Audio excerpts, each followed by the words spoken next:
Yo, what's up, guys? So we come on here for a minute and we talk about the Bugera Vintage 22, the Vintage series, actually. I'd like to give a special thanks to Terry. He's a friend, whatever you want to call him, boss man. Don't fire me. He's a boss man, and me and him was talking the other day, and he said he would bring this amp to me, and I could try it out, so thank you for that. I've had it for a couple of days, just going in and out, trying it, seeing what, just testing the waters on them, really, just seeing what the big rave was about, just this is a 22 watt model. My understanding is you can get it down like to a 5 watt or, pull it to 55, just different, just depends on what you buy, what amp. But, just right out of the gate, it's a very good amp, from, just at face value, looking at it. It's got a little heft to it. It's good. It's good made, is what I'm saying. Good heavy, leather handle. Feels like there's maybe some plastic in it right here or something. Metal maybe. But it's kind of the amp kind of reminds me like of a Fender-esque kind of, because it's got the normal and bright, jack settings and all that. You can do all that. But left to right, we'll go over the controls. It's clean. Then you have a channel switch button. It actually comes with a foot pedal. At least this one did. I don't have it hooked up, but it comes with it says clean. Then it's got the channel switch. Gain for channel 2. Volume. Bass, mid, treble. Then it has a boost switch, which that's pretty cool there. Then it's a master. I like this because it's a master volume. You can crank, you can push the front end of the amp, but still turn the master volume down and still, get the goodness, of what pushing the front of the amp, Then it's got a presence and it's got a reverb. I believe it's just an analog reverb, Let's turn it all the way up, see how loud it gets. Kind of sounds like a holler reverb, really. But that's just my ear, just what I'm hearing, But it's not a spring reverb, of course, like most Fenders has got. But anyway, like I said, it's a very good built amp, just like I said, I've had it a couple of days, just testing it, just back and forth, just seeing what the big hubbub is. And I gotta say, it's a pretty good amp. But let's go over some tones here and just listen to what, Okay, I've got the clean channel on about 4, which is a good bedroom volume. It's not too overbearing. You're not gonna clip the mic on anything or anything like that. So let's just try that. See what we got. And that's me hitting the strings pretty hard there. It sounds pretty good, but just like picking, just like strumming.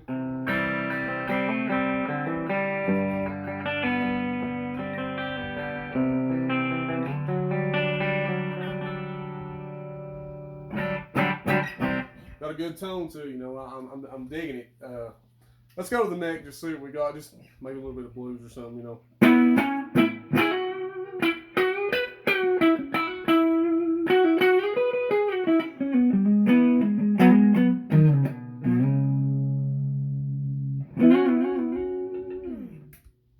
It's got a good tone to it, Let's hit this boost switch and see what happens.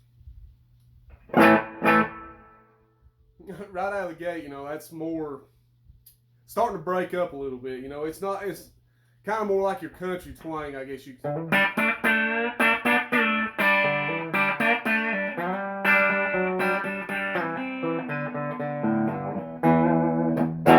But now, if you actually hit the strings, it's going to break up. That's pretty cool. That's neat. You bass and trebles, presence, all that good stuff. It shares the same EQ. But another thing, like I said, it is a master volume, and I do like that a lot. All right, let's go to channel 2 and see what we got.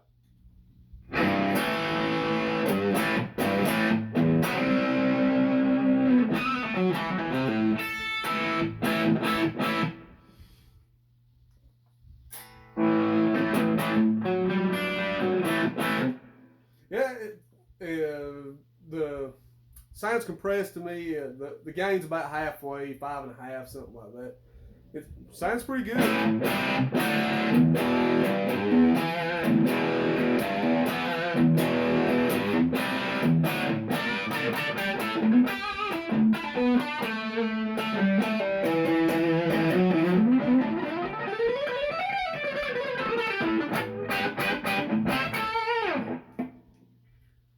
good. Like I said, the volume, you know, it's all shared EQs and stuff. So let's hit this boost switch on the dirty side. See what it does. Right off, it's not as saturated as with a boost off. Pretty good sound.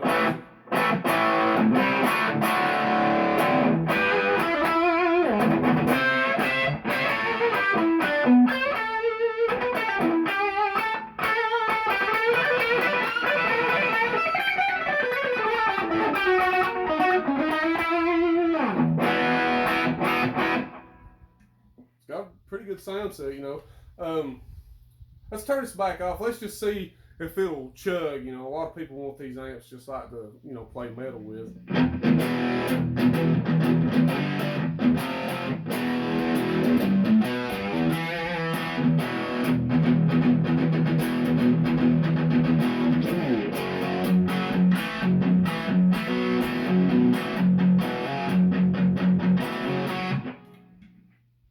Yeah, I mean, it ain't gonna go full blown metal, full shred of head or anything, but it does.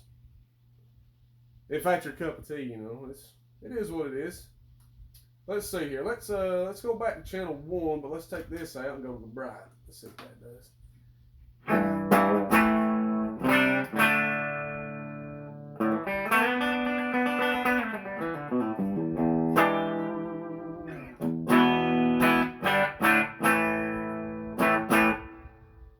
Kind of sounds like when you got it in the normal and you hit the boost.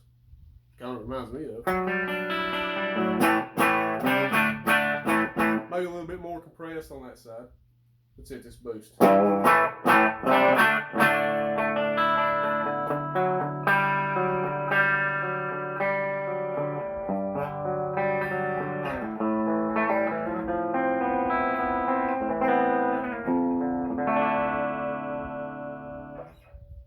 That don't sound bad at all. Let's go to the neck on that.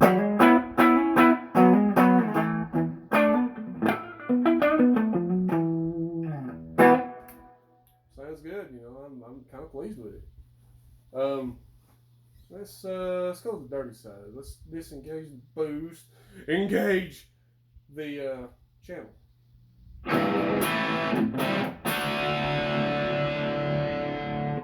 Kind of, it reminds me of more like if you got it in the normal side and it was like in between the boost and the saturation. That's kind of what I'm hearing, you know, just right out the gate.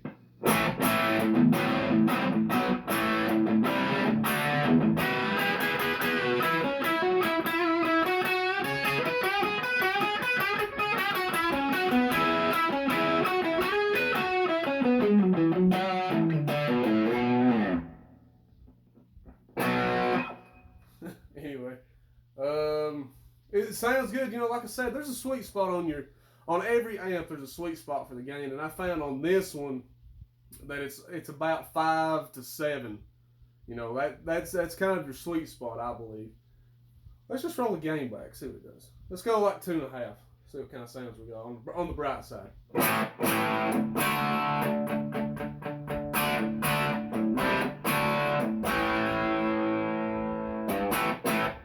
Kind of reminds me more of kind of like an early Marshall sound, you know, like the early British kind of sound. It's gainy, but I've really not found myself more than wanting more gain than that, really. But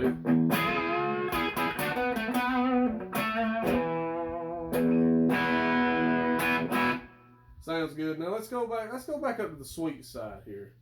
About 6. This is where it starts to get good.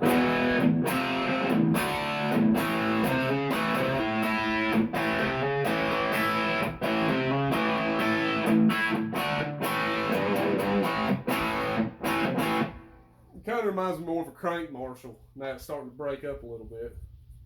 Kind of like you plexis, it feels absolutely dimed. And I know the camera ain't picking up what I'm hearing, but I'm hearing good stuff. Let's hit the boost to see what that does on that, right around that sweet spot. Yeah.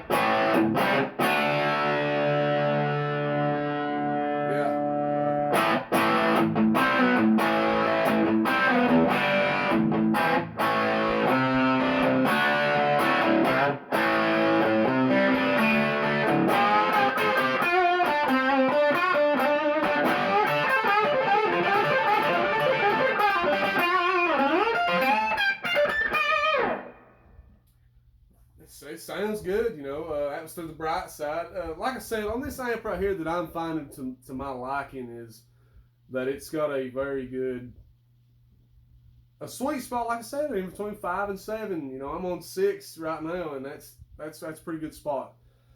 Now my initial review on the amp, I'm non-biased. My belief is if it sounds good, it is good. This amp is honestly surprising me. The only way I can tell you guys is just to get out and try one, go somewhere that sells them, and just try them for yourself. But I can't speak for you guys, I'm just speaking for myself. Is that it sounds good. The price is very good. It's running with the tubes is it's got 2 EL30 or two EL84 tubes in it, and I think it's got 3 12AX7s in the preamp. So that's a pretty good setup. That's kind of your basic setup for tube amps. Nowadays, you don't get the KT66s or anything like that unless you just take them out and put them in yourself. But my initial review of the amp, let's cut the standby on. My initial review of the amp, guys, I'm just going to be quite honest with you. This is an amp that's going to be very hard to beat for the money. I think they run $4.99. I think it's what they run right now at Sweetwater or off Amazon, really, but it's sold with Sweetwater. $4.99. That's right now. I mean, what's the date? Right now. This is 2022. Halfway through 2022, actually a little bit over. This is a very good amp for the money. This is an amp that you can take out and gig. If I was going to do like gigging, I'd feel more comfortable with, maybe the 55 watt model, but this is a 22. I mean, this is plenty loud enough. And the thing that I've actually failed to mention is this has a diode and a triode switch in the back of it. I was unaware of that. When I got the amp from Terry, he was nice enough to let me borrow it. Thank you, Terry. He had the volume kind of high on it, and I was playing it, and I was like, that's not a very loud amp. This ain't 22 watts, So I turned it around, and I was looking at it, and I seen the triode and the diode switch, and he actually had it half wattage, and I was like, oh gosh. And I flipped it, and then it came alive after that. 22 watts, if you guys don't know for a tube amp, that's pretty loud. The thing is about either like a 20 watt or something kind of low wattage is that it'll get only so loud. Let's just say that I've got this master dimed. All right, either the volumes. You've got that dimed. Well, there's going to be a part in your amp where it's not gonna get a lot louder. It's just going to get meaner. But when I mean meaner, it's just going to sound better. That's how my Friedman is over here. You roll it up to about 12 o'clock, 1 o'clock, it starts to get just a hair bit louder. Then after that, it just gets mean. It's just one of those amps. It just sounds good, and it's a 20 watt as well. But like I said, my initial review on the amp is this is a good amp. I've been around the block. I've had, Marshalls. I've had, I had the Marshall Jubilee 100 watt head, limited edition. I had that. I had a 78 Marshall 100 watt. They stuck right side by side, and it looked pretty cool. I've had the what was the other one that Marshall did limited run? The Marshall Vintage Modern, I believe what it's called. Had KT66 tubes in it. I had that amp. I've got Friedman. I had a Fender Blues Deluxe. I actually look at one of them now. I had a 66 Blackface Super Reverb. I had that. I've got a Black Star right now. Like I said, I've got my Friedman. I've played through Kempers. I've played Profiles. I've played. If there's a modeling amp out there right now, or any kind of amp, at one point in time, I've played through it, or I've owned it. I've even played Vox. And this is actually, for the money, this is an amp that's going to be very, very hard to beat. It's just cut and dry. That's how it is. Like I say, the same you can take out and gig. If it gets stole, it's not your, $3,000 Marshall. If it gets stole, you're going to be out money, but you're not going to be as hard feelings toward it. But like I said, guys, this is an amp that's the Bugera's come a long way. I remember back when they first come out, I played the 62. I think it was a 62, something like that. It looks like the 6505 is what they based it off of. And I did not like the amp. I was not a fan of it. It had really high highs and it had really low lows. I mean, the speakers would start farting out. The highs were so crisp and clean. It was almost keen, like to your ears, and it was piercing. You know, it was not a good sounding amp. Not bashing people that have it, not bashing people that don't have it. You know, it's just not my cup of tea. But this right here, this is one that if I was to pick this amp up for $200, I'd be tickled to death, or $300. I mean, honest to gosh, that's how good this amp sounds. Going into it, I was biased. You know, I was like, it's a Bugera. You know, this amp ain't gonna sound good. But and all joking aside, it's one of the amps they're still making to this day. So you know, the people have spoken. You know, that's what it is. But yeah, guys, that was pretty much it. The speaker in it is just their run-of-the-mill speaker. I really can't even remember the name of it. It was nothing that I realized. You know, it wasn't like no vintage 30. Now, if you put a vintage 30 in this would be a very damn hard amp to beat. I'm dead serious. If it had a vintage 30 in it, that would be one. It would be like if you had a vintage 30 in it and you put a blindfold over it and somebody played it, they would honestly probably think it was a Marshall. That's just what it reminds me of. You know, it's kind of Fender-esque, Marshall-y. You know, it's like Fender and Marshall had a baby and this is it. It's just what it reminds me of. But anyway, guys, until next time, keep it cracking. I hope you guys enjoyed the video. If you like and subscribe, if you don't, whatever. I just wanted to come on here and do a video right fast while I had it in my possession. So until next time, guys, keep it cracking.